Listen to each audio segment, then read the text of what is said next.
আসসালামু আলাইকুম তোমাদের সবাইকে। আশা করি তোমরা সকলে সুস্থ আছো, সুন্দর আছো, ভালো আছো। আমরা প্রতিনিয়তই ঠিক আগের মতো বি ইউনিটের মতোই আরও একটা সাধারণ সাম্প্রতিক ক্লাস নিয়ে হাজির হয়েছি। এরপর আমরা ম্যারাথন ক্লাস দিব। আজকে ডি ইউনিটের জিকে নাম্বার যে 20 নাম্বার আছে, এই 20 নাম্বারের মধ্যে সাম্প্রতিক যে কোশ্চেনগুলো আসার সম্ভাবনা আছে সেইগুলো নিয়ে আলোচনা করবো তোমাদের সাথে। প্রিয় ভাইরা, একটু দ্রুত আমাদের সাথে যুক্ত হবা। আজকে তোমাদের সাথে একেবারে সুন্দর মতো সাম্প্রতিক যে বিষয়গুলো আছে এগুলোর সাথে তোমাদের একটু পরিচয় করে দিব। ওকে,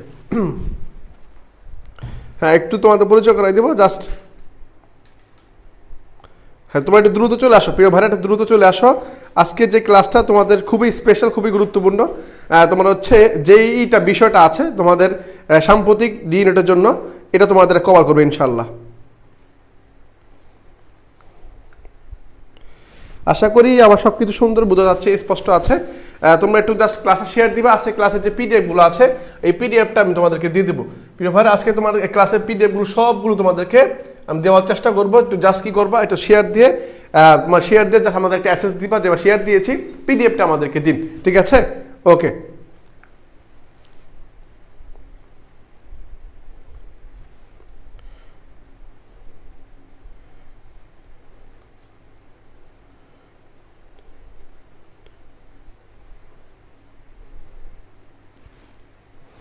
ঠিক আছে ভাই, তাহলে আমরা ক্লাসে প্রবেশ করব। প্রিয় ভাইরা, একটু দ্রুত যুক্ত হবা। আজকে ক্লাসটা কেন গুরুত্বপূর্ণ জানো? কারণ হচ্ছে তুমি দেখবা বিগত বছর সাম্প্রতিক ডি ইউনিটের মধ্যে দেখবে সাম্প্রতিক দেখা যাচ্ছে যে 7 থেকে 8টা প্রশ্ন চলে আসে।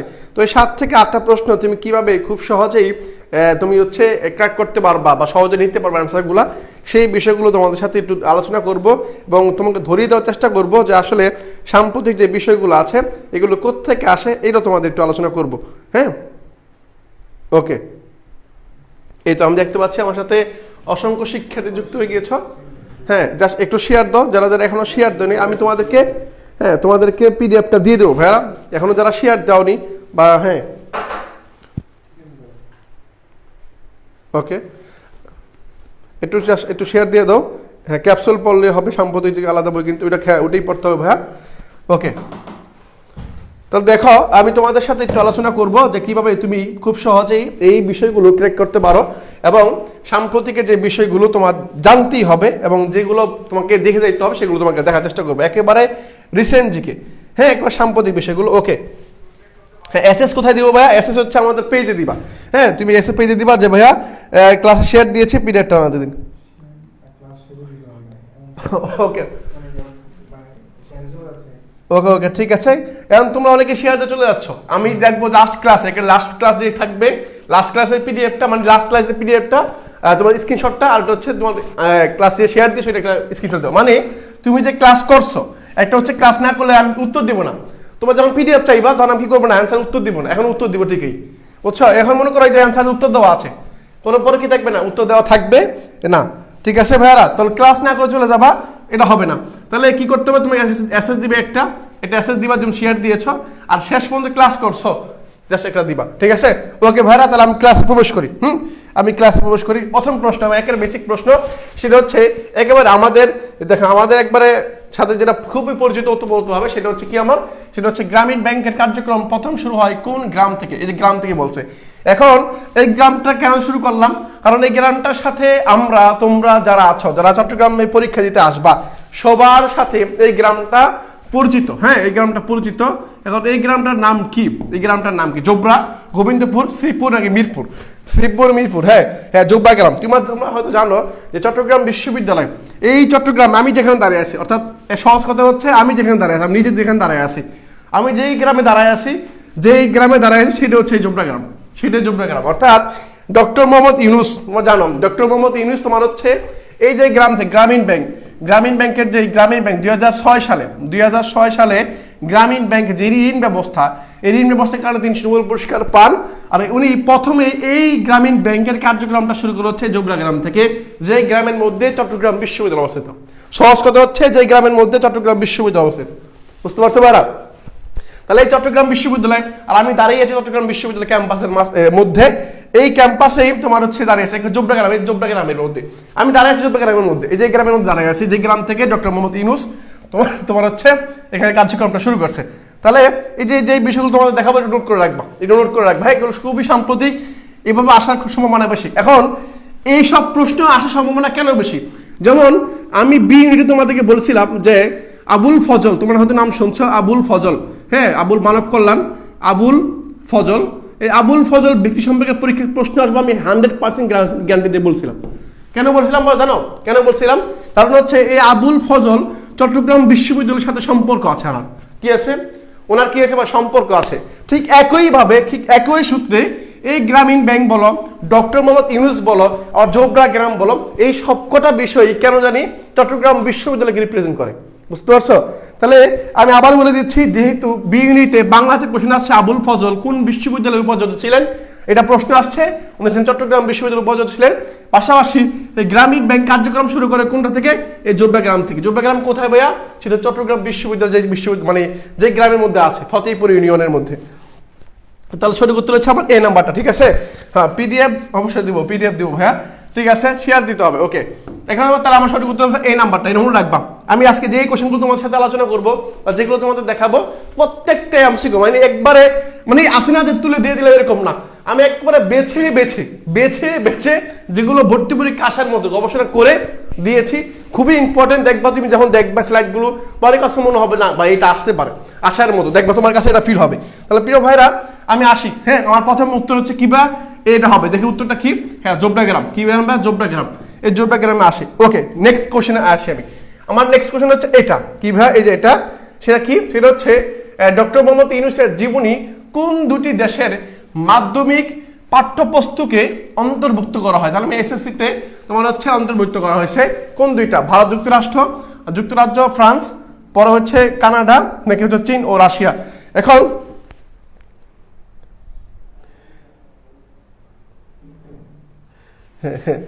একজন নার্সার সিট কনফার্ম করে দিবে, বুঝছো? ওকে ব্যান করে দেবো, ওকে এখনই ব্যান করে দেবো, শেষ, ওর আর সিট লাগবে না, ও নিজে সিট পাবে না। ঠিক আছে ভাই, দেখো ডক্টর মোহাম্মদ ইউনূস জীবনে কোন দুটি দেশের মাধ্যমিক পাঠ্যপুস্তকে অন্তর্ভুক্ত করা হয়েছে? হ্যাঁ অন্তর্ভুক্ত করা হয়েছে, সেটা হচ্ছে কি ভাই? সেটা হচ্ছে আমার এই যে এটা হচ্ছে কানাডা আর জাপান, এই দুইটা দেশে ডক্টর মোহাম্মদ ইউনূস। এখন দেখবা এই ডক্টর মোহাম্মদ ইউনূস থেকে বি ইউনিটে তেমন একটা প্রশ্ন আসে না, আসছে কি অন্তর্বর্তীকালীন সরকার কত তারিখে শপথ মানে দায়িত্ব গ্রহণ করে, এটা আসছিল পরীক্ষায়। কিন্তু ডক্টর ইউনূসকে নিয়ে স্পেসিফিক প্রশ্ন হয় নাই, যেহেতু হয় নাই তাহলে ডি ইউনিটে হওয়ার সম্ভাবনা আছে। আমি আর কেন জানি মনে হয়, আমি যখন প্রশ্নগুলি করি বা বানাই বা স্লাইডগুলো তৈরি করি তখন এগুলি মনে হয় যে আসলেই এই প্রশ্নগুলো আসার মতো বা আসতে পারে, হ্যাঁ আসতে পারে। ওকে ওকে ঠিক আছে ভাই, তাহলে দেখাও তাহলে উত্তর কি ভাই? এটা হচ্ছে আমার কানাডা আর জাপান, ঠিক আছে, কানাডা আর জাপান। আজকে ডক্টর মোহাম্মদ ইউনূস সম্পর্কে তোমাকে কয়েকটা কোশ্চেন আমি দেখাবো যেগুলো আসতে পারে, যদি কোশ্চেনগুলো দেয় ওনার সম্পর্কে, যদি কোশ্চেন পরীক্ষায় দেয় তাহলে এগুলো দিতে পারে, এগুলো দিয়ে দেবে ইনশাআল্লাহ। হ্যাঁ তাহলে আমি উত্তর কি পাবো? উত্তর হচ্ছে সি নাম্বার, কানাডা ও জাপান, কানাডা ও জাপান, ঠিক আছে, কানাডা ও জাপান, ঠিক আছে ভাই। ওকে, আমার নেক্সট কোশ্চেন চলে আসি, এইটা হচ্ছে আমার সি নাম্বার উত্তর। হ্যাঁ নেক্সট কোশ্চেন হচ্ছে এটা, ডক্টর মোহাম্মদ ইউনূস কোন সালে নোবেল পুরস্কার লাভ করে? এটাও ইম্পর্টেন্ট, কেন ইম্পর্টেন্ট? এই যে গ্রামীণ ব্যাংকের যে কথা বলতেছি না ভাইয়া, গ্রামীণ ব্যাংক, এই যে গ্রামীণ ব্যাংক কত কত কথা বলতেছে, এই গ্রামীণটা শুরু হয়েছে কত থেকে? জোবরা গ্রাম থেকে শুরু হয়েছে, জোবরা গ্রাম থেকে শুরু হয়েছে। এই ব্যাংক যে প্রতিষ্ঠিত হয়েছে হওয়াটার পরে যে মানুষকে ঋণ দিত, ক্ষুদ্র ঋণ দিত, মানে টাকা হাওয়াত দিত, এই ঋণটা জন্য উনি কত সালে, উনি বাংলাদেশের প্রথম নোবেল বিজয়ী, কত?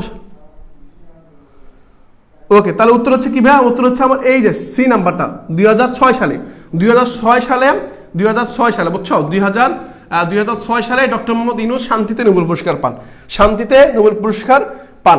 ওকে ভাই 2006 সালে, ওকে ওকে ঠিক আছে।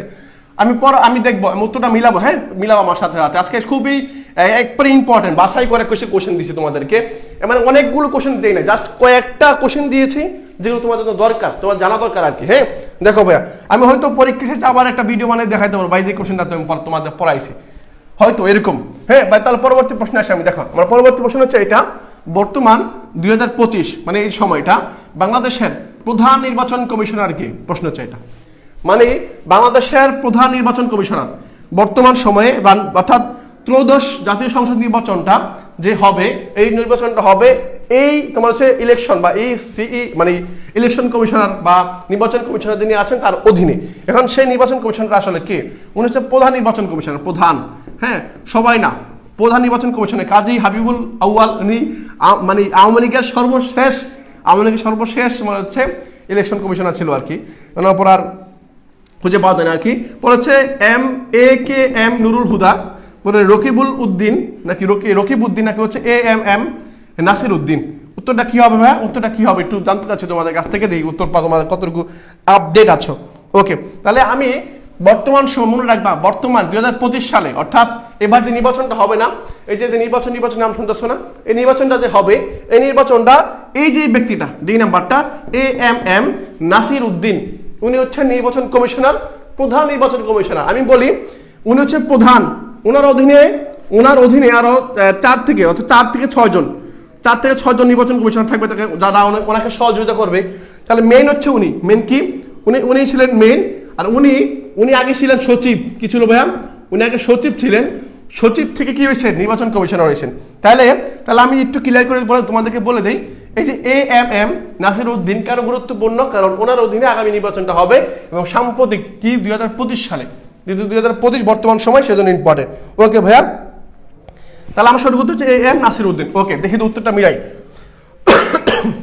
হ্যাঁ, আমার উত্তর হচ্ছে এম নাসির উদ্দিন। আমার নেক্সট কোয়েশ্চেন চলে আসি, কোনটা? অন্তর্বর্তীকালীন সরকারের প্রধান উপদেষ্টার বাসভবন কোনটা? এখন দেখি তো, বলো দেখি কে পারবা কিনা। এখন তো অনেকেই তোমার হচ্ছে জায়গা বঙ্গভবন হবে, গণভবন হবে, তারপরে রাষ্ট্রীয় অতিথি ভবন হবে, নাকি হচ্ছে পদ্মা ভবন হবে। এখন কেন গুরুত্বপূর্ণ ভাই এটা?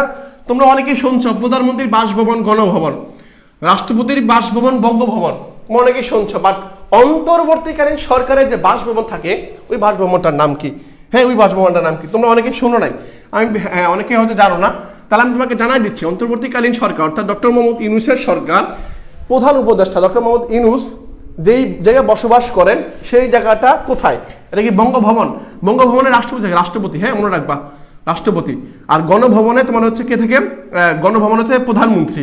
হ্যাঁ, তারপর হচ্ছে এখন কোনটা উত্তর হবে? অনেকে বলছো যমুনা, এই যে যমুনা বলছো, ঠিক আছে। রাষ্ট্রীয় অতিথি ভবন যেটা হচ্ছে যমুনা, হ্যাঁ রাষ্ট্রীয় অতিথি ভবন যমুনা, এইখানে তোমার হচ্ছে কি? তোমার হচ্ছে প্রধান উপদেষ্টা থাকেন আর কি। তাহলে পরীক্ষায় কনফিউশন তৈরি করে দিতে পারতো না। তোমার কাছে মনে হইতে পারে যেহেতু প্রধানমন্ত্রী চলে গেছে, এখন গণভবনে থাকে কে? ইউনূস থাকে। তোমার কাছে এটা মনে হইতে পারে কিন্তু, কারণ শেখ হাসিনা গণভবন থেকে পালায় চলে গেছে, এখন গণভবন খালি, কে যাবে ওখানে? ডক্টর মোহাম্মদ ইউনূস থাকার কথা না? এরকম হয়তো প্রশ্ন মানে হওয়ার কথা, বাট হয় নাই কেন? তুমি এই যে এখানে ভুলটা করে আসবে, এখানে সি নাম্বার সঠিক উত্তর। এখানে সঠিক উত্তর সি নাম্বারটা, সেটা হচ্ছে কি? রাষ্ট্রীয় অতিথি ভবন যমুনা, ঠিক আছে? রাষ্ট্রীয় অতিথি ভবন যমুনা। ওকে, সি নাম্বারটা হচ্ছে ওকে, বা ঠিক আছে। নেক্সট কোশ্চেন চলে আসবে। আমার পরবর্তী কোশ্চেন হচ্ছে এই যে এটা দেখি, 28 জুন কোন দিবস হিসাবে পালিত হয়? তুমি দেখবা চট্টগ্রাম বিশ্ববিদ্যালয় দিবস থেকে প্রশ্ন দিবে, তুমি দেখো আগে বিগত বছরে দেখবা, আমার কেন এই প্যাটার্নটা চেঞ্জ করে না তারা, বিগত বছরও দিছে, এই বছরও দিছে। যেমন এই বছর দিচ্ছে দুর্নীতি দিবস, এরকম একটা দিবস দিচ্ছে দেখছিলাম আর কি। তো এই যে 28 জুন কোন দিবস হিসেবে পালিত হয়, কেন আমি একটু তোমাদের বর্ণনা করে দিই। এই 28 জুন হচ্ছে একজনের জন্মদিন, সে হচ্ছে ডক্টর মোহাম্মদ ইউনূস। ইউনূস সাহেবের জন্মদিন হচ্ছে 28 জুন। তাহলে এই জন্ম তারিখটা গুরুত্বপূর্ণ। এই যে 28 জুন যে জন্ম তারিখ, যে দিনটা আছে, এই দিনটাতে আসলে কি দিবস? বিশ্ব পরিবেশ দিবস না, পরিবেশ দিবস না।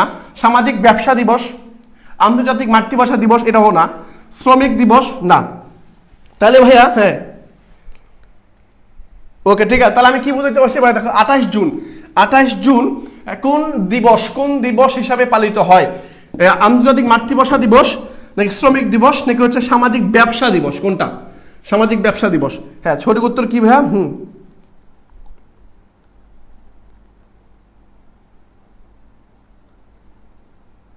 ওকে, তাহলে উত্তর কি পেলাম ভাইয়া? সামাজিক ব্যবসা দিবস। তাহলে 28 জুন মনে রাখবা, 28 জুন হচ্ছে ডক্টর মোহাম্মদ ইউনূসের জন্মদিন।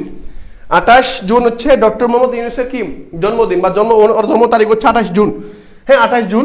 এই 28 জুনে তোমার হচ্ছে সামাজিক ব্যবসা দিবস হিসেবে পালন করা হয় আর কি, সামাজিক ব্যবসা দিবস। ওকে, তাহলে মনে রাখবা ভাইয়ারা, সামাজিক ব্যবসা দিবস।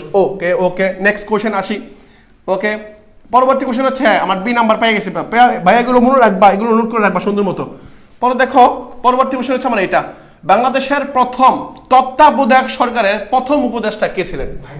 দেখো এই যে তুমি চিন্তা করো, এখানে কিন্তু বলা নাই বর্তমান উপদেষ্টা কে, এটাও বলা নাই। তোমাকে বলা হয়েছে একটা কোশ্চেন বলা হয়েছে মানে প্রাসঙ্গিক, মানে এই যে উপদেষ্টা পরিষদ অন্তর্বর্তীকালীন সরকার এর প্রাসঙ্গিক মানে প্রসঙ্গ ঠিক রেখে একটা প্রসঙ্গ রয়েছে এরকম যে বলা হয়েছে বাংলাদেশের প্রথম তত্ত্বাবধায়ক, বলে নাই বর্তমান তত্ত্বাবধায়ক সরকারের প্রধান উপদেষ্টা কি, এটা বলে নাই, বলছে কি বাংলাদেশের প্রথম তত্ত্বাবধায়ক সরকারের প্রথম উপদেষ্টা কে ছিলেন, এটা কিন্তু ডক্টর ইউনূস হবে না, ডক্টর ইউনূস বর্তমানটা, বাট প্রথমটা কে ছিলেন প্রশ্ন হচ্ছে এটা। বিচারপতি হাবিবুর রহমান, বিচারপতি শাহাবুদ্দিন আহমেদ, বিচারপতি মাহমুদুল আমিন, কি বিচারপতি মোস্তফা কামাল। ওকে, তাহলে এটা দেখো, তাহলে বাংলাদেশের প্রথম তত্ত্বাবধায়ক সরকারের প্রথম উপদেষ্টা প্রথম এই পর্যন্ত মোট তত্ত্বাবধায়ক সরকার হচ্ছে কয়জন? 6 জন। কয়জন ভাইয়া? 6 জন। প্রথমটা আমরা উত্তরটা দেখবো, আর বর্তমান সময় হচ্ছে ডক্টর মোহাম্মদ ইউনূস। হ্যাঁ, ডক্টর মোহাম্মদ ইউনূস। তাহলে সঠিক উত্তর অনেকেই পারো নাই, অনেক এজিট আছে, সঠিক উত্তর হবে বি নাম্বারটা, বিচারপতি শাহাবুদ্দিন আহমেদ। মনে রাখবা এটা হচ্ছে আমার সঠিক উত্তর, এই যে বি নাম্বারটা, বিচারপতি শাহাবুদ্দিন আহমেদ হচ্ছে আমার সঠিক উত্তর। প্রিয় ভাইরা,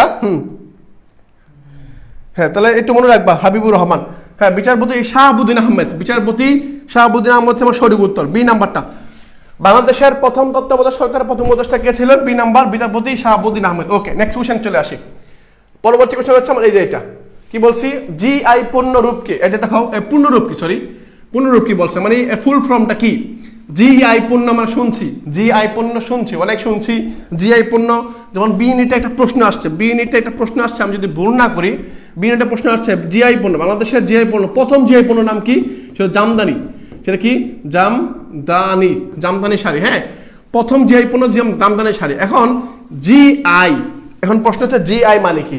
জিআই মানে হচ্ছে general identification, global industry, geographical indication, নাকি হচ্ছে গভর্নমেন্ট ইনস্টিটিউশন? সঠিক উত্তরটা কি?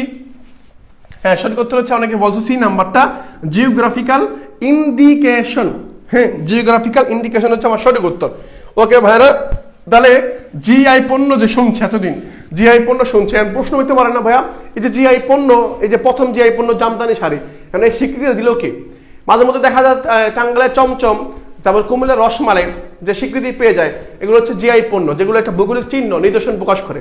এখন প্রশ্ন হইতে পারে, আচ্ছা ভাইয়া এগুলো দেয় কারা? প্রশ্ন আসতে পারে না ভাইয়া, যে আমি জিআই পণ্য জামদানি শাড়ি হইলো, আচ্ছা এগুলো দেয় কারা? প্রশ্ন হইতে আসতে পারে না, দেয় কারা? হ্যাঁ আসতে পারে। এখন এই প্রশ্নগুলো আনসারটা দেখবো। তাহলে জিআই পণ্য মানে হচ্ছে কি? Geographical indication. Okay, next question আসি। এই যে ভৌগোলিক নির্দেশক অর্থাৎ জিআই, যেটাকে আমরা জিআই বা জিওগ্রাফিক্যাল ইন্ডিকেশন বলি, ভৌগোলিক নির্দেশক জিআই পণ্যের স্বীকৃতি প্রদান করে কোন সংস্থা? প্রশ্ন আসতে পারে না ভাইয়া, তাহলে কোন সংস্থা তোমার হচ্ছে জিওগ্রাফিক্যাল বা জিআই পণ্য হিসাবে স্বীকৃতি দিয়ে থাকে? কোনটা? এটা কি WTO বিশ্ব স্বাস্থ্য সংস্থার মধ্যে, WIPO, ইউনেস্কো, নাকি হচ্ছে FAO? এটা হচ্ছে FAO মানে খাদ্য সংস্থা, বিশ্ব খাদ্য সংস্থা হচ্ছে FAO। ওকে, তাহলে আমার সঠিক উত্তর কোনটা? একদম বলছে ইউনেস্কো। প্রিয় ভাইরা একটু দ্রুত বলতে হবে, ভৌগোলিক নির্দেশক জিআই পণ্য, এই যে জিআই পণ্য আমরা অনেকগুলো পাইছি, 20টা, 50টা, 54টা, 56টা পাই। এই জিআই পণ্যগুলো স্বীকৃতি দেয় কি, বা কোন সংস্থা স্বীকৃতি দেয়? হ্যাঁ, এখন বলতে হবে কোন সংস্থা স্বীকৃতি দিয়ে থাকে। এটা কি? এটা হচ্ছে WIPO, এই যে এটা বি নাম্বারটা, WIP পর হচ্ছে কি ও, এটা হচ্ছে আমার সঠিক উত্তর, এটা হচ্ছে আমার কি সঠিক উত্তর। ও WI মনে রাখবো ভাইয়ারা। তাহলে জিআই পণ্য হিসাবে স্বীকৃতি দান করে কে? WIPO, এটা মনে রাখবা। ওকে, ঠিক আছে ভাইয়ারা, আমি নেক্সট কোশ্চেন চলে আসি। পরবর্তী প্রশ্ন হচ্ছে আমার এটা, এই যে দেখো এটা ওপেক ত্যাগ করে কোন দেশ? মানে বর্তমান সময়ে অর্থাৎ 2025, হ্যাঁ 2024 মনে হয় মেবি, বর্তমান সময়ে ওপেক ত্যাগ করে কোন দেশ? প্রশ্ন হচ্ছে এটা। ওপেক একবারে দেখবা সংস্থা থেকে পরিষ্কার প্রশ্ন আসবে, আমি 100% গ্যারান্টি দিয়ে বলতে পারবো। এখানে আমি বলতে পারবো না যে ওপেক থেকে প্রশ্ন আসবে কিনা, এটা বলতে পারবো না, কিন্তু তোমাকে আমি 100% গ্যারান্টি দিয়ে বলতে পারবো, 100% গ্যারান্টি দিয়ে বলতে পারবো যে বিভিন্ন সংস্থা থেকে পরীক্ষায় প্রশ্ন আসবে। আমি তোমাকে সিউরিটি দিচ্ছি না যে ওপেক থেকে প্রশ্ন আসবে, এটা আমি তোমাকে এটা দিচ্ছি না। আমি তোমাকে দিচ্ছি ওপেকের মতো আর অনেক সংগঠন আছে, অনেক সংস্থা আছে, যেমন OIC, তারপর হচ্ছে ADB ব্যাংক, তারপর হচ্ছে কি NAM আছে, NATO আছে, ব্রিক্স আছে, এই বিভিন্ন সংগঠন আছে বা সংস্থা আছে। এই সংস্থা থেকে একটা প্রশ্ন তুমি অবশ্যই পাবা। পাশাপাশি জলবায়ু সম্মেলন অর্থাৎ COP19, COP21, COP31 যে সম্মেলনগুলো হবে, পরবর্তী আসরগুলো কোথায় হবে, এখান থেকে তুমি একটা প্রশ্ন পাবা, এখানে কোনো সন্দেহ নাই। এখানে কোনো সন্দেহ নাই। প্রিয় আমি আবার বলে দিচ্ছি তোমাদেরকে। ওকে, তাহলে দেখো ওপেক, ওপেক ত্যাগ করে কোন দেশ? এটা হচ্ছে এই সাম্প্রতিক সময়, সেটা হচ্ছে সি নাম্বারটা, অ্যাঙ্গোলা। হ্যাঁ, অ্যাঙ্গোলা। এটা এখন প্রশ্ন হইতে পারে অ্যাঙ্গোলা, এমন প্রশ্ন হইতে পারে পরীক্ষায়, ওপেক ত্যাগ করে অ্যাঙ্গোলা নিচের কোন মহাদেশের? এখন প্রশ্ন আসতে পারে অ্যাঙ্গোলা কোন মহাদেশের? হ্যাঁ, অ্যাঙ্গোলা কোন মহাদেশের দেশ? হ্যাঁ, কোন মহাদেশ বলো দেখি, কোন মহাদেশীয় দেশ? হ্যাঁ, কোন মহাদেশীয় বলো দেখি, অ্যাঙ্গোলা এই দেশটা কোন মহাদেশে আছে? হ্যাঁ, কোন মহাদেশে আছে অ্যাঙ্গোলা? ঠিক আছে, হ্যাঁ 2014 সালে না ভাইয়া, 24 হবে। আমাকে বলতে হবে যে অ্যাঙ্গোলা, হ্যাঁ এই অ্যাঙ্গোলা তোমার হচ্ছে কোন মহাদেশের দেশ, বা এটা কোন মহাদেশে আছে, কোন মহাদেশে, কোন, হ্যাঁ স্লাইড দিলে, হ্যাঁ স্লাইড দিব, স্লাইড দিতে হলে ভাই জাস্ট একটা স্ক্রিনশট দিবে এসএস, হ্যাঁ ক্লাস করছো পর হচ্ছে কি শেয়ার দিয়েছো, একটা স্ক্রিনশট দিলে হবে। ওকে, তাহলে ওপেক যেটা আছে, ওপেক সর্বশেষ ত্যাগ করে হচ্ছে অ্যাঙ্গোলা। ওপেক জিনিসটা কি এটা আসবো, একজন বলছে আফ্রিকা মহাদেশে। ওকে ওকে ওকে ঠিক আছে। তাহলে ফিজ বলছে যে বর্তমান সদস্য 12 নাকি 13? 12। দেখি আমি উত্তরটা দেখবো, এখন সব ব্যাখ্যা এখানে আছে, এই যে ব্যাখ্যা এখানে দিয়ে দিয়েছি তোমাদেরকে, তোমাদের সুবিধার্থে। ওপেক মানে কি? ওপেক মানে হচ্ছে organisation of the petroleum exporting countries. তাহলে ওপেক মানে হচ্ছে কি? Organisation of the petroleum exporting countries. তাহলে ওপেক পাইলাম হচ্ছে পেট্রোলিয়াম রপ্তানিকারক দেশগুলির একটি আন্তঃসরকারি সংস্থা। এর সদস্য সংখ্যা মোট 12। কত ভাইয়া? 12। আবার বলে দিচ্ছি, বর্তমান সময়ে ওপেকের মোট সদস্য সংখ্যা হচ্ছে কয়টা? 12টি দেশ। কয়টা দেশ ভাইয়া? 12টি দেশ। ওপেকের বর্তমান সদস্য মনে রাখবা, ওপেকের বর্তমান সদস্য এখানে অক্ষর কয়টা? 1টা 2টা 3টা 4টা, 3 4 12 মনে রাখবে বাবা, 3 4 12 শেষ। তাহলে ওপেকের বর্তমান সদস্য হচ্ছে 12 জন, 12টা দেশ। কয়টা? 12টা দেশ। ওকে, এখন 1 জানুয়ারি 2019 সালে কাতার, এবং 1 জানুয়ারি 2020 সালে ইকুয়েডর, এবং 1 জানুয়ারি 2024 সালে অ্যাঙ্গোলা সদস্য পদ ছেড়ে দেওয়ার দরুন এর সদস্য সংখ্যা বর্তমান 12টি। তাহলে বর্তমান সময়ে ওপেকের বর্তমান সদস্য হচ্ছে 12, আর সর্বশেষ যে ত্যাগ করছে সে হচ্ছে 24 সালে অ্যাঙ্গোলা। এই যে পাইলাম আমরা, তাহলে কি অ্যাঙ্গোলা ত্যাগ করছে, সর্বশেষ ত্যাগ করছে। তাহলে সর্বশেষ যে দেশটা ওপেক থেকে বের হয়ে গেছে সেটা হচ্ছে অ্যাঙ্গোলা 2024 সালে। আর ওপেকের বর্তমান সদস্য হচ্ছে 12টি দেশ। কয়টা দেশ ভাইয়া? 12টি দেশ। ওকে, আফ্রিকা মহাদেশ। ঠিক আছে ভাইয়া, মিতু বলছো, হ্যাঁ তারপরে শাইলা সিতু বলছো। ওকে ভাইয়া, ঠিক আছে। তাহলে সঠিক উত্তর হচ্ছে আমার 12। সঠিক উত্তর কি ভাইয়া? সঠিক উত্তর হচ্ছে 12। তাহলে সঠিক উত্তর 12টি দেশ, ওপেক থেকে বেরিয়ে গেছে অ্যাঙ্গোলা। নেক্সট কোশ্চেনে আসি আমি। নেক্সট কোশ্চেন হচ্ছে আমার এটা, জোট নিরপেক্ষ আন্দোলন, যেটাকে আমরা ন্যাম বলি, NAM, ন্যাম, হ্যাঁ নন অ্যালাইন মুভমেন্ট আর কি। জোট নিরপেক্ষ আন্দোলনের 121তম। তাহলে বোঝা যাচ্ছে ওনার বর্তমান সদস্য হচ্ছে কত? 121। কত ভাইয়া? 121টা। তাহলে ওপেকের সদস্য, ওপেক, হ্যাঁ ওপেকের বর্তমান সদস্য হচ্ছে 12, আর ন্যামের বর্তমান সদস্য হচ্ছে কত? 121। তোমার হচ্ছে 121, হ্যাঁ ন্যামের সদস্য হচ্ছে 121। তাহলে মনে রাখবা এর বর্তমান সদস্য কোনটি, মানে সর্বশেষ যে সদস্যটা আর কি, সর্বশেষ যে সদস্যটা আছে এটা আমাকে খুঁজে বাই করতে হবে। তোমাকে এই যে সাম্প্রতিক সময়ে এই সংস্থা থেকে পরীক্ষায় একটা প্রশ্ন আসবে প্রিয় ভাইরা, আমি তোমাকে আগেই সতর্ক করে দিচ্ছি, এখান থেকে তুমি একটা প্রশ্ন পাবা, ইনশাল্লাহ, হ্যাঁ এখান তুমি একটা পাবা। ওকে, তাহলে জোট নিরপেক্ষ আন্দোলনের 121তম, কততম? 121তম সদস্য কোনটা?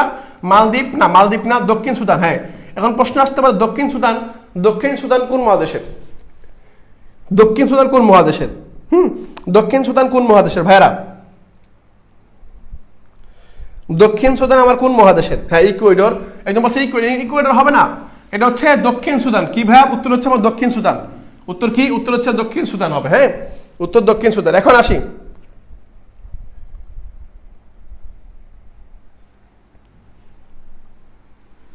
ওকে ঠিক আছে। তাহলে সঠিক উত্তর হচ্ছে জোট নিরপেক্ষ আন্দোলনের ন্যাম সদস্য সর্বশেষ যোগ করে হচ্ছে দক্ষিণ সুদান। একটু দেখি আমরা, এই জোট নিরপেক্ষ ন্যাম এর 121তম সদস্য হচ্ছে দক্ষিণ সুদান। একটু দেখি ন্যাম মানে কি।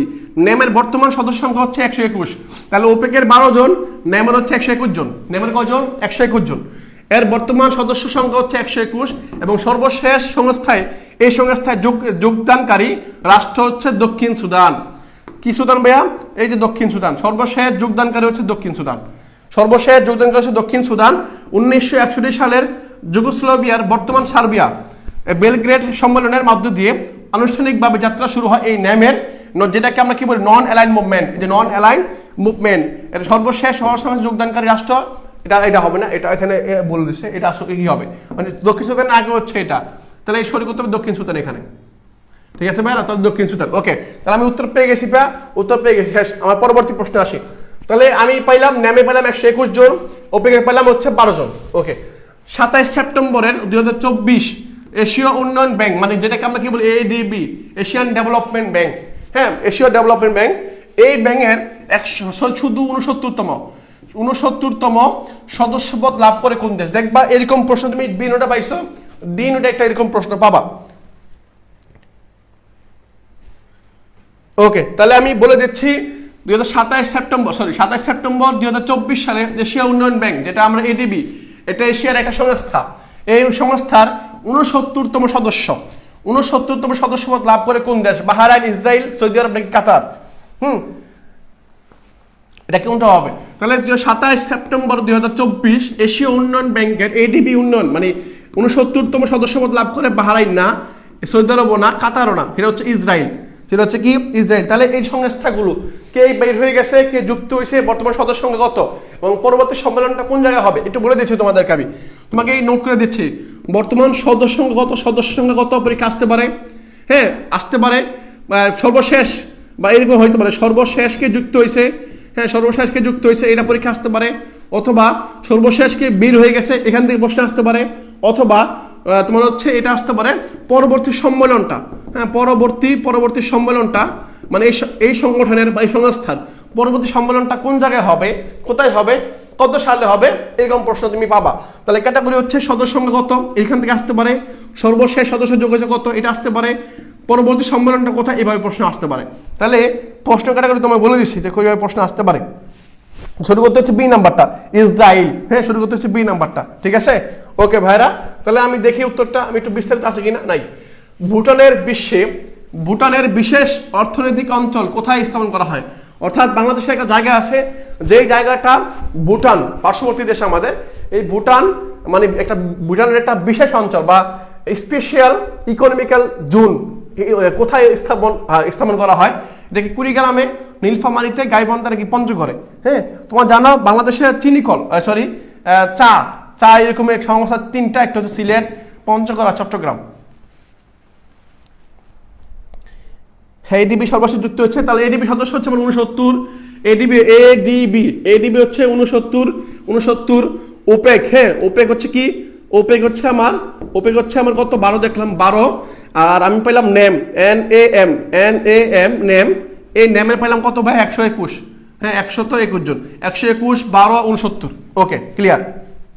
তাহলে উত্তর হচ্ছে কুড়িগ্রাম। উত্তর কি ভাই? উত্তর হচ্ছে আমার কুড়িগ্রাম, এই নাম্বারটা কুড়িগ্রাম। একটু দেখি এটা আমি দেখবো কুড়িগ্রাম কি আছে, কুড়িগ্রাম কি আছে দেখো তো। এই যে কুড়িগ্রাম উত্তরের সীমান্তবর্তী, অর্থাৎ কুড়িগ্রাম জেলার সদর উপজেলায় ধরলা পারে কুড়িগ্রাম সোনাহাট স্থল বন্দরে মহাসড়কের কি মাধবগ্রাম গ্রাম হতে যাচ্ছে, মাধবগ্রাম গ্রামে হতে যাচ্ছে ভুটানি বিশেষ অর্থনৈতিক অঞ্চল। এটা 2024 সালে অর্থ মানে সাবেক প্রধানমন্ত্রী ছিলেন আর কি যিনি। তাহলে সঠিক উত্তর হচ্ছে এই যে কুড়িগ্রামের এই যে মাধবগ্রাম গ্রামের তোমার হচ্ছে বিশেষ অঞ্চল হতে যাচ্ছে আর কি, এখানে অর্থনৈতিক উন্নয়ন গতিশীল করার জন্য করা হচ্ছে। ওকে ঠিক আছে, তাহলে হয়ে গেছে ভাই আমার সঠিক উত্তর হয়ে গেছে। তাহলে সঠিক উত্তর হচ্ছে আমার ভুটান অঞ্চল কোথায় করবে? কুড়িগ্রামে। কোথায় ব্যয়? কুড়িগ্রামে। গ্রামের নাম বললো হচ্ছে মাধবগ্রাম। ওকে পরবর্তী প্রশ্ন আসি, 2024 সালের বর্ষ পণ্য মানে সবচেয়ে সেরা পণ্য কোনটা? পাটজাত পণ্য, তৈরি পোশাক, আইসিটি পণ্য নাকি হস্তশিল্পজাত পণ্য? এটা কি আসছিল পরীক্ষায় প্রশ্ন? আমার মনে হচ্ছে আসছিল মনে হয়। হ্যাঁ এটা বলতে হবে 2024 সালে বর্ষ পণ্য কোনটা, মানে সেরা পণ্য কোনটা? এটা হস্তশিল্পজাত পণ্য, আইসিটি পণ্য, তৈরিজাত পোশাক নাকি পাটজাত পণ্য, কোনটা? ওকে ঠিক আছে, তাহলে সঠিক উত্তর হচ্ছে এই যে এটা হচ্ছে আমার কি হস্তশিল্পজাত পণ্য, এটা সঠিক উত্তর, এটা হচ্ছে আমার সঠিক উত্তর। তাহলে প্রিয় ভাইরা 2024 সালের বর্ষ পণ্য কোনটা? উত্তর হচ্ছে হস্তশিল্পজাত পণ্য। ওকে ঠিক আছে, পরবর্তী প্রশ্ন আসে আমি দেখো ওকে, তাহলে আমার সঠিক উত্তর হচ্ছে ডি নাম্বার, হস্তশিল্পজাত পণ্য। ওকে, পরবর্তী প্রশ্ন হচ্ছে জনসংখ্যা বৃদ্ধির হার বাংলাদেশে। বাংলাদেশে জনসংখ্যা বৃদ্ধির হার, বাংলাদেশের জনসংখ্যা বৃদ্ধির হার 1.20, 1.33, 1.15, 1.25। দেখো বাংলাদেশে কত দ্রুত জনসংখ্যা বৃদ্ধি পাচ্ছে অন্যান্য দেশের তুলনায় বাংলাদেশে। হ্যাঁ, এটা হচ্ছে কি জনসংখ্যা বৃদ্ধির হার কত? এটা হচ্ছে 1.20, 1.33, 1.5, 1.15 নাকি 1.3? হ্যাঁ, একজন বলছে 1.33, এটা মনে রাখবা। সাম্প্রতিক সময় যেহেতু আসছে এটা বি নাম্বার, এটা মনে রাখবা। হ্যাঁ, এটা হচ্ছে 2024 সালের সমীক্ষা অনুযায়ী 1.33 হচ্ছে বাংলাদেশের জনসংখ্যা বৃদ্ধির হার, অর্থাৎ প্রতি 100 জনের মধ্যে জনসংখ্যা বাড়তেছে 1.33। ওকে, ঠিক আছে, 33। পরবর্তী প্রশ্নে আমি আসি। পরবর্তী প্রশ্ন হচ্ছে আমার কি এটা, পরবর্তী প্রশ্ন হচ্ছে এটা, সরকার কোন সালের মধ্যে ম্যালেরিয়া নির্মূল লক্ষ্য নির্ধারণ করে? অর্থাৎ তোমার হচ্ছে বাংলাদেশে যে ম্যালেরিয়া রোগ আছে, ম্যালেরিয়া রোগ, এই ম্যালেরিয়া রোগটাকে একবার নির্মূল করে দেওয়ার জন্য মানে কোন সালকে বেছে নিয়েছে, কোন সালকে? হ্যাঁ, মানে ওই সালের মধ্যে আমরা কি করবো, ম্যালেরিয়া রোগকে নির্মূল করে দিব।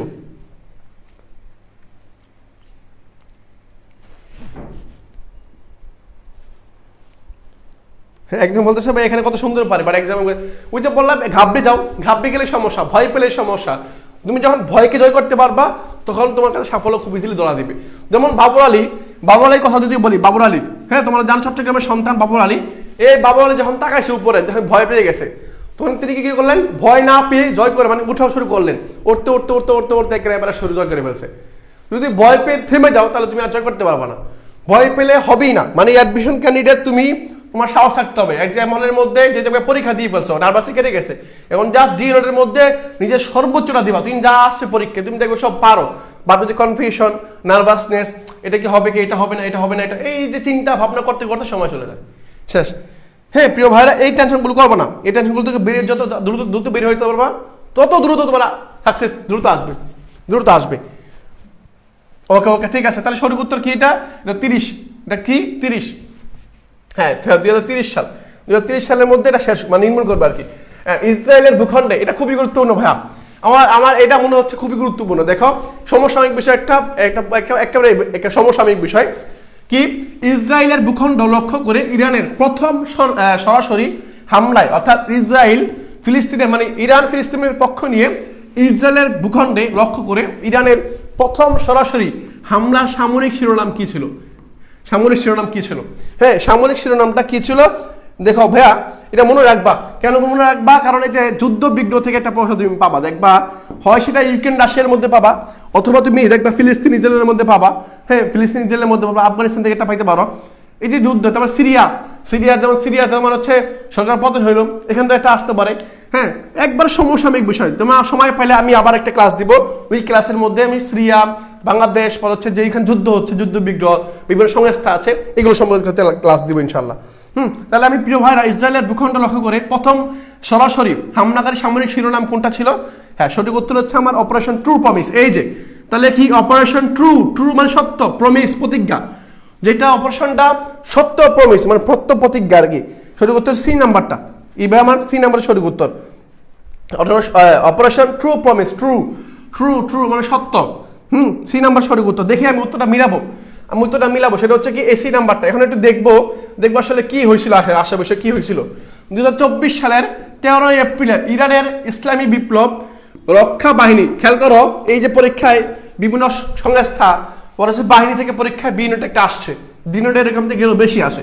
তাহলে এই যে দেখো 13 এপ্রিলের ইরানের ইসলামী বিপ্লবী বাহিনী, যেটাকে আমরা কি বলি আই আর পর কি জি, পর কি সি, IRGC, ইরাকি পপুলার মোবিলাইজেশন ফোর্সেস, বলেছে কি, বলেছে লেবানন গ্রুপ হিজবুল্লাহ এবং ইয়ামেনি হুতির সাথে সমন্বয় করে। তাহলে দেখো বাহিনীগুলোর নামগুলো তোমার দরকার আছে। দেখো কেন দরকার, দেখো খেয়াল করো।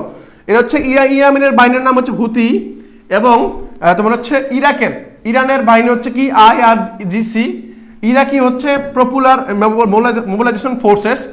পরে হচ্ছে এখানে বলা হয়েছে লেবাননের গ্রুপ হিজবুল্লাহ। তাহলে লেবাননের যে গ্রুপটা সেটা হচ্ছে হিজবুল্লাহ, আর ইয়ামেনের হচ্ছে হুতি।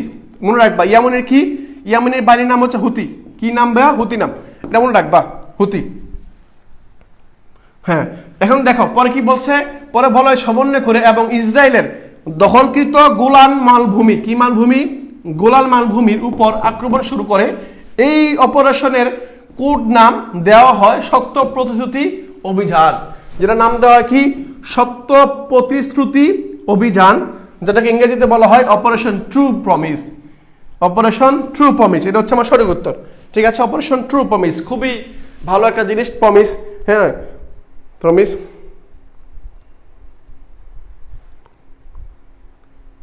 ওকে, তাহলে সঠিক উত্তর পেয়ে গেছি ভাইয়ার আমরা। হ্যাঁ, তো সি নাম্বার সঠিক উত্তর পাইছি, সেটা হচ্ছে কি সত্য প্রতিশ্রুতি অভিযান, সত্য প্রতিশ্রুতি অভিযান। ওকে, পরবর্তী প্রশ্নে আসি আমি আমার পরবর্তী প্রশ্নে আসি। ওকে, এটা বর্তমান জাতিসংঘের শান্তিরক্ষা প্রেরণের শীর্ষ দেশ কোনটা? তোমরা জানো বাংলাদেশ সবসময় উপরে থাকে, কিন্তু এই জায়গায় উপরে হয় নাই, নিচে চলে গেছে। কিন্তু উত্তরটা কি হবে? উত্তরে বর্তমান সময়ে তুমি দেখবা জাতিসংঘের মধ্যে শান্তিরক্ষা বাহিনী প্রেরণের দিক থেকে বাংলাদেশ প্রায় 6000 প্লাস সংখ্যক পাড়ায় থাকে, কিন্তু এবার একটু ব্যতিক্রম হয়ে গেছে।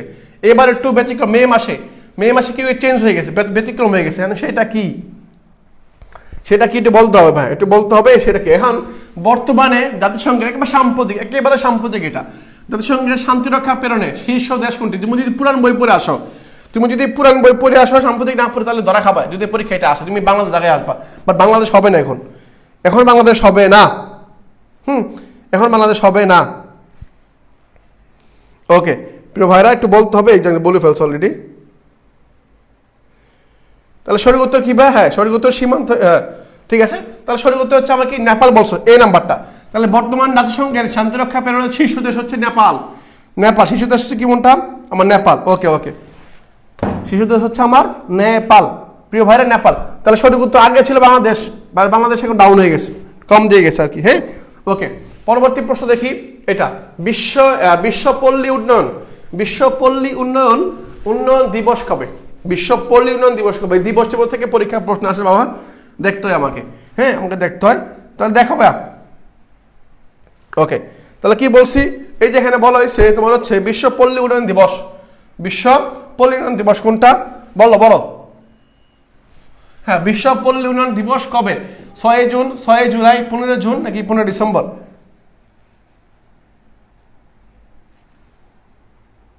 ওকে, হ্যাঁ, রেজাল্ট হয়তো আজকে দিবে না ভাই, আজকে দিলে দিয়ে দিত। রেজাল্ট হয়তো আজকে তেমন একটা সম্ভাবনা খুবই কম, সম্ভাবনা খুবই কম। হ্যাঁ, আগামীকালকে শিওরিটি পাবা আর কি, আগামীকালকে দিবে। হ্যাঁ, কারণ তোমার দেখবা B2 রেজাল্টটা খুব একদিন পরে দিয়ে দিছে, মানে পরীক্ষা হয়েছে পরের দিন রেজাল্ট দিয়ে দিছে। কিন্তু বি ইউনিটের রেজাল্টটা দেরি হচ্ছে কেন? কারণ হচ্ছে এই বি ইউনিটের পরীক্ষাটা 3টা বিভাগীয় শহর হয়েছে।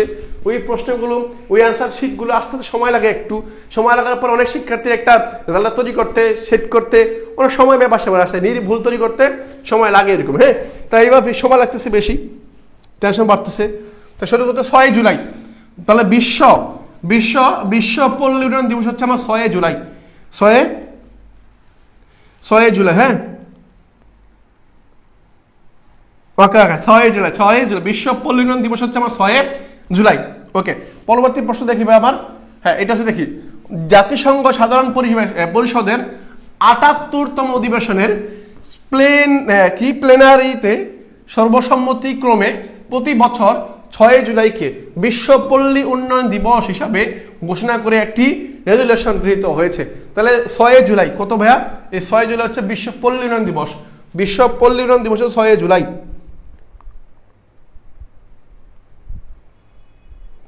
ওকে, তাহলে সঠিক উত্তর হচ্ছে আমার 6 জুলাই বিশ্ব পল্লী উন্নয়ন দিবস। বিশ্ব পল্লী উন্নয়ন দিবস। Next question.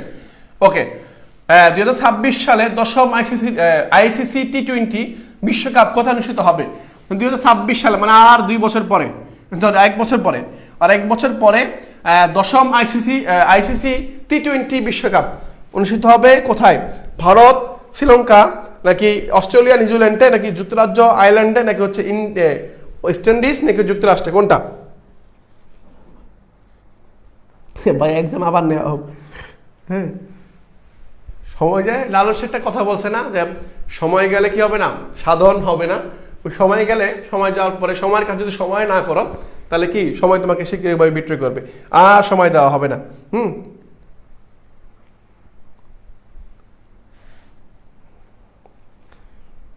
ওকে, তাহলে সঠিক উত্তর কি ভাই? সঠিক উত্তর হচ্ছে আমার এই যেটা, তাহলে সঠিক উত্তর বি নাম্বারটা।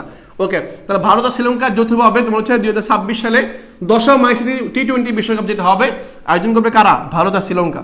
ভারত আর শ্রীলঙ্কা। ওকে, নেক্সট কোশ্চেন আসি। এটা হচ্ছে আমার এই যেটা কি লেখছে 34তম 34তম গ্রীষ্মকালীন অলিম্পিক কবে অনুষ্ঠিত হয়? 34তম কবে হবে? এটা 2028 সালে। কত সালে ভাইয়া? 2028 সালে হবে। কোথায় হবে?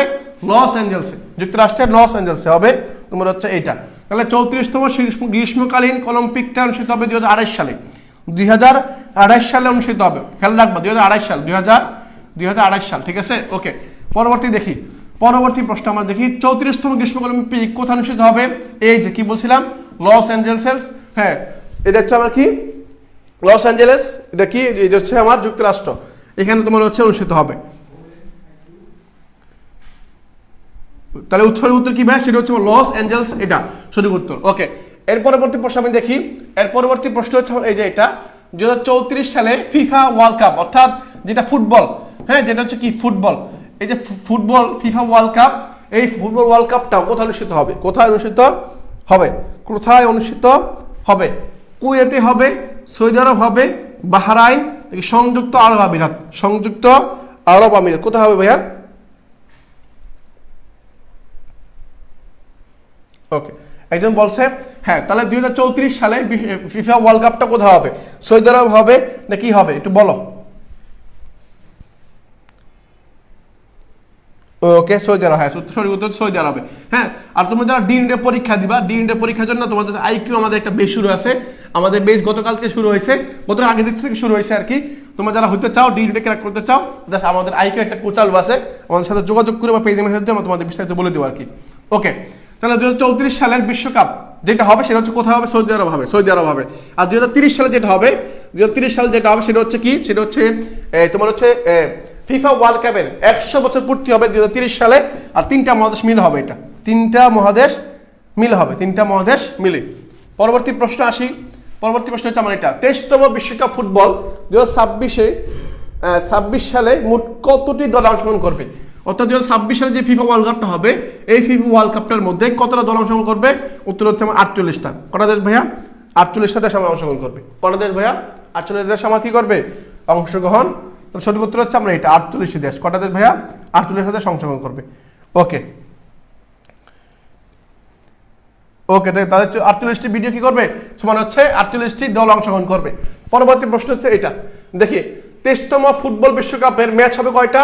ম্যাচ হবে সর্বমোট হচ্ছে 104টা, মেবি হবে 104টা, মানে টোটাল ম্যাচ 104টা ম্যাচ অনুষ্ঠিত হবে আর কি। 104টা ম্যাচ অনুষ্ঠিত হবে, হ্যাঁ 4টাই। ওকে, এই হচ্ছে আমার ক্লাস, এ হচ্ছে আমার বিষয়ভিত্তিক যে সাম্প্রতিক যে বিষয়গুলো ছিল খুঁটিনাটি তোমাদের সাথে দেখা নেই। সর্বশেষ স্লাইড হচ্ছে আমার এটা, যেটা হচ্ছে আমার সিউ লাগবেই, যেটা হচ্ছে কি আমার সিউ লাগবেই লাগবে। এই যে সিউ লাগবেই, জাস্ট কমেন্ট জাস্ট সেকশনে জাস্ট জি লাগবে কিনা জাস্ট বলো, সিউ লাগবে কিনা, হ্যাঁ বা সিউ লাগবেই একটা কমেন্ট করে দাও, জাস্ট দেখবো তোমাদের একটু কমেন্টগুলো। একজন বলছে বিস্কা বাচ্চা বলছে, মনে হচ্ছে কি বলছে, ওই বলছে কোন খেলানিক প্রশ্ন আটকানো যাবে না আর কি। যাক, না আটকাতে দিলে ভালো, যদি পারো তাহলে তো ভালোই। ওকে, তাহলে আমি যেটা বলতে যাচ্ছি তোমাদেরকে, যে সিউ লাগবেই, কি লাগবে ভাইয়া? এই সিউ লাগবেই, এই সিউ যেহেতু লাগবেই, হ্যাঁ এই তো একদম বলছে সিউ লাগবে, ফিজ আফিয়া, তারপর হচ্ছে অনন্যা, তারপর হচ্ছে হীরা বলতেছো, সবাই। হ্যাঁ, D1 নিয়ে দিব ভাই, আগে শেষ হোক, সবগুলো শেষ হোক পরীক্ষা, D1 যেহেতু শেষে আছে দিব ইনশাল্লাহ। হ্যাঁ, একবার ক্লাসে শেষ পর্যন্ত চলে আসছি, তোমাদের কাছে জানতে চাচ্ছি সিউ লাগবেই। হ্যাঁ, D-Unit যেটা আছে এই D-Unit সিউ লাগবে ভাইয়া। D-Unitটা যাতে ভালো করা যায়, D-Unitটা যাতে ভালো করা যায়। হ্যাঁ, তাহলে কি এই যে D-Unit যেটা আছে, D-Unit লাগবে, D-Unit-এর মাধ্যমে যেভাবেই হোক ক্র্যাক করতে হবে। আর D-Unit কিন্তু ভাইয়া IQ-তে 20 নাম্বার, কয় নাম্বার ভাইয়া? IQ-তে আমার 20 নাম্বার। IQ-তে ভালো করতে হলে তোমার হচ্ছে যেই প্যাটার্নে করতেছে জাস্ট একটু বোঝার জন্য তোমাকে একটু ম্যাথমেটিক্যাল বিষয় আছে এবং কোনো অ্যানালিটিক্যাল স্কিলের মধ্যে কিছু বিষয় আছে যেগুলো খুব সহজে পাওয়া সম্ভব না। সেজন্য আমরা একটা IQ বেশ শুরু করেছি, খুব কম দামে, খুব কম দামে তোমার হচ্ছে আমাদের কোর্স করতে পারবা। যেটা হচ্ছে ক্লাস শুরু হয়েছে, লাইভ ক্লাস করতে হবে, লাইভ ক্লাস করতে পারবা। আর তুমি হচ্ছে এই IQ-র সাথে ইংলিশও পাবা, ইংলিশও তুমি ফ্রি পেয়ে যাবে। হ্যাঁ, ওকে। হ্যাঁ, ইংলিশ নিয়ে ক্লাস হবে ভাই, ইংলিশ নিয়ে অবশ্যই ক্লাস হবে। তাহলে ভাই সিউ লাগবেই, আমি আর দীর্ঘায়িত করলাম না ক্লাসটা, যেহেতু সিউ লাগবে। হ্যাঁ, আমাদের সিউ লাগবে। হ্যাঁ, পরিশ্রম করো, সৃষ্টিকর্তার নিকট প্রার্থনা করো যাতে তোমার যাত্রাটাকে খুব সহজ করে দেয়, সহজ করে দেয়। হ্যাঁ, লাস্ট অপশন হচ্ছে ডি ইউনিট, যাতে করে এটাতে মিস না যায়, যাতে মিস না যায়। পড়াশোনা মনোযোগ দাও, পড়াশোনা মনোযোগ দাও, আল্লাহ তাআলা হতাশ করবে না। পরিশ্রমী কখনোই হতাশ হবে না, হয় সে সিউ পাবে নয় সে অন্য কিছু পাবে, হতাশ কখনোই হবে না। সে অন্য কোনো জায়গাতে উপকৃত হবে।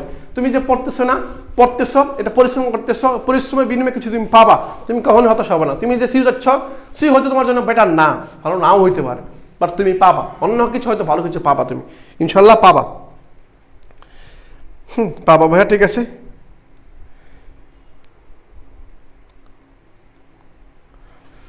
ওকে, ঠিক আছে। তাহলে ভাইয়া আমি তাহলে আসি, ক্লাসটা এখানে শেষ করছি। হ্যাঁ, তাহলে শেষ করছি। তাহলে ভাইয়া তোমাদের কাছ থেকে বিদায় নিচ্ছি। ভালো থাকবে সবাই, ঠিকঠাক মতো পড়াশোনা করো, কন্টিনিউ করো। দেখা হবে পরবর্তী ক্লাসে, সেই পর্যন্ত সবাই ভালো থাকবে, সুস্থ থাকবে। আল্লাহ হাফেজ, আসসালামু আলাইকুম।